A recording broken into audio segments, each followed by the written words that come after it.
This is Umar Ahmed for IFL TV, proudly sponsored by Everlast. With me is TNT, Mr. Tommy Fury. Obviously, last time we caught up was just after your last fight. How's things been since then, Tommy? All good? Yeah, everything's been all good, mate. I've not stopped training, to be fair. So since the last fight, I've got straight back in the gym. I've just worked on a lot of things that need to be worked on. And just stayed fit and just kept ticking over.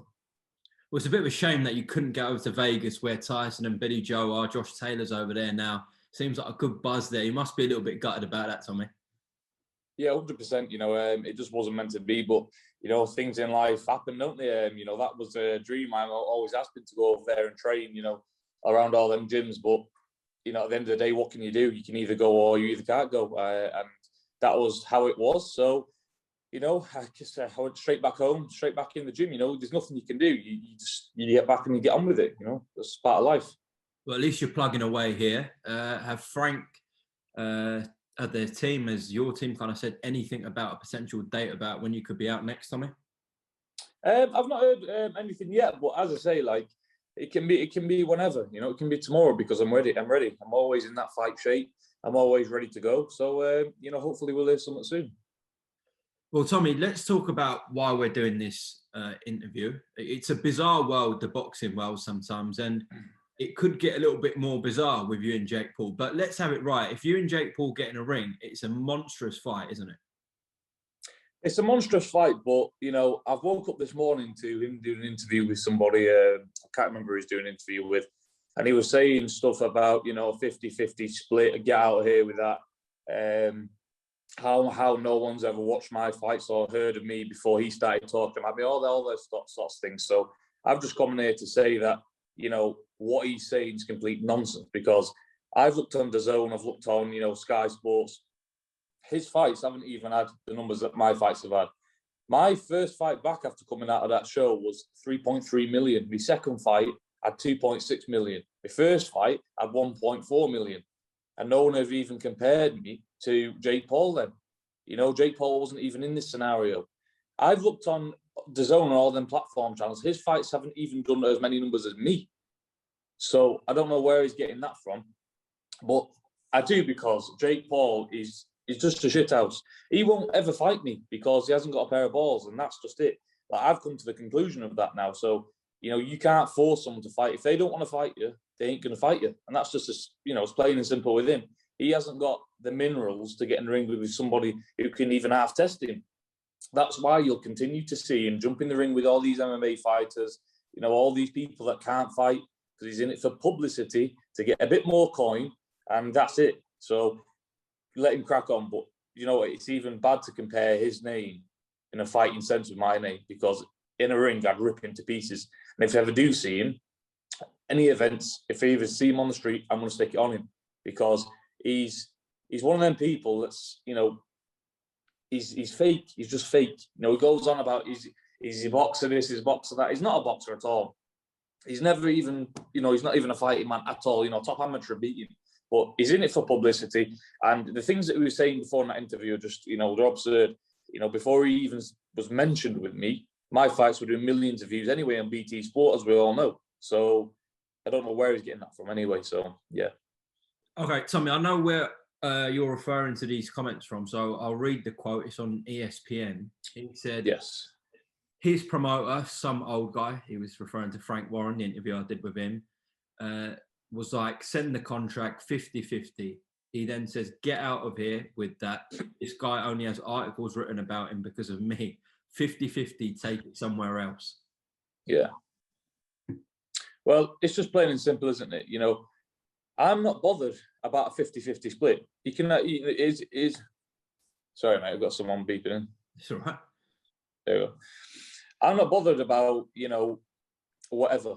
Obviously, if we was to fight, it would be somewhere even. It would be. But a 50-50 split, I'm not interested about no splits. Oh, one sec, mate. Just answer this call. Yeah, go on. Just picking this back up with Tommy, who was interrupted by a call from Big John Fury, and I'm not going to tell you not to answer your dad's call. You can't let that one go to voicemail, I'll tell you that. So, yeah, you were talking about the splits, Tommy. Yeah, the splits, the split can be whatever it wants. I'm not interested in no split. I just want to do everybody a favour and shut this guy up. That's just what it comes down to. So I'm not really, worried about splits or anything like that. But I'm just in a position now where I'm on my own quest, and he's on whatever quest he's on. He's not on a quest, is he? He's just fighting no-hopers and trying to get somewhere. I'm fighting the people that I have at the start of my career to build on, get experience, and then fight the very best. That's the difference between me and him. I'm fighting the people that I'm fighting now with not the best records, but still people that will beat Jake Paul 100% because they're actual fighters. But I'm fighting them to gain experience to go on and then challenge the best in years to come. Jake Paul's fighting Binman and people and their famous MMA stars who can't put their hands up anyway. And he's going to keep doing that. He's got no intentions of fighting anyone good because he gets splattered. And everybody knows it around him. BJ Flores was in boxing himself. He knows this. BJ Flores tagged me on his story the other day and said, any Fury's a hard night's work. They know. They just know. So that's the reason why his ass has fallen out and he's not going to get in the ring and he's going to fight, whoever he's going to fight. But, it's not worth looking at because whoever he selects to fight, Jake Paul's going to win. And that's just the top and end of it. Do you think that he's on a bit of a wind-up here? Because it seemed like he was joking about a little bit, but then he gave this interview to Max Kellerman on ESPN, and he was when he was talking, he looked serious about fighting you on the comments he was making. Do you think he's just playing a big game here, Tommy? I think he's playing a big game, yeah. Like when he did the interview, Max Kellerman, he sounded serious, and the teams were in talk, and still are in talk. But he's using any excuse he possibly can to get away from this fight, which is all understood because I wouldn't want to get in the ring with me either if I was in. So, it is what it is. The man's a YouTuber. He's just doing it for a bit of publicity and whatever like that. But right now, as I'm sitting here, I don't need Jake Paul. I know what I started boxing for, and it wasn't to get in the ring with some big YouTuber. The only reason why I wanted to get in the ring with him is because he was firing shots at me first.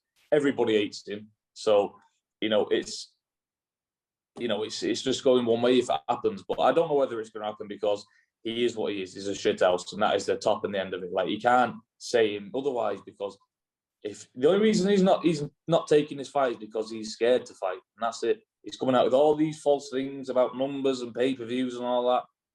We've not even got to that stage yet. We've not even got to that stage. So how can he throw that about? Talking about figures and whatnot, like I mentioned before, I know what I do when it comes to boxing and whatever he does. So, that's it. What needs to happen here?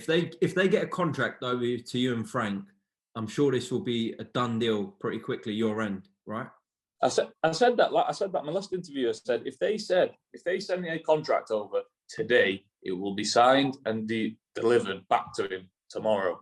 That's just how I work, because when somebody wants to fight and somebody's game to fight, it will get done very soon. We've seen it time and time again in actual boxing, where Anthony Joshua and Wilder, I'm going to fight that one for 5 years. Tyson comes back in the game, wants to fight Wilder. It's done within a couple of days because both men want to fight. Wilder wanted to fight and Tyson wanted to fight, and that's why that was such an easy fight to make. But that is not the same. That's not the same script here, because one man is running scared and his ass keeps falling out every time I get on the camera talking about him, and one man here is game to fight. But when that happens, there's only one outcome. The other man trails off and tucks his tail between his legs, and the other man goes on to do great things because I know what I've got in the tank, and I've said it time and time again. I'm in this sport to be a world champion, and do you know one thing to being a world champion? It's having a pair of balls. That's one of the things you need, and I've definitely got that in abundance, and that's why he hasn't got it, and that's why he's a YouTuber.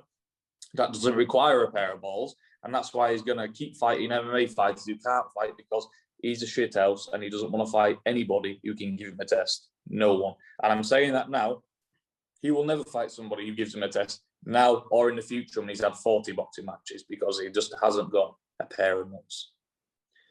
Well, just in the small chances that you and Jake Paul does happen, what do you have to say to him now to get him in the ring, and what happens in that ring with you and Jake Paul? I don't have to say nothing to get him into the ring, because I've said enough, from my end now. He knows where it's at. Everybody knows where it's at in the world, and he keeps saying, we don't know if it's going to do box office pay-per-view. Everybody in the world's calling for it. Every post he puts out on Twitter or Instagram, everybody is saying, stop ducking Tommy Fury. Americans, English people, everybody, they're all calling for it. So you tell me how that's not going to do big numbers on box office. But anyway, obviously he's not that smart. He hasn't thought about this, but okay. And what happens when we get in the ring? Well, God, it's a complete mismatch, isn't it? To be fair, but it is what it is, isn't it? He's on paper. I've had 5 fights. He's had 3 fights. I'm not big. I'm not some great big Olympian who's had 65 million amateur fights and won every gold medal in the country. I had 10 amateur fights when I was about 12-year-old. So how's that work? But listen, it is what it is, isn't it? He's running scared and he will not fight. Okay, Tommy Fury, listen, I appreciate your time on IFL TV. We'll see if this fight happens, but if not, you just crack on with your career as you're doing, and you focus on that. Exactly, mate. I'm on my quest, and I'll never get off that. And if he comes, he comes. I'll give him. I'll tax his ass easy, very easy. But if he doesn't, I'm going to carry on with my career and do what's best for me. Right, Tommy, I'm going to end that.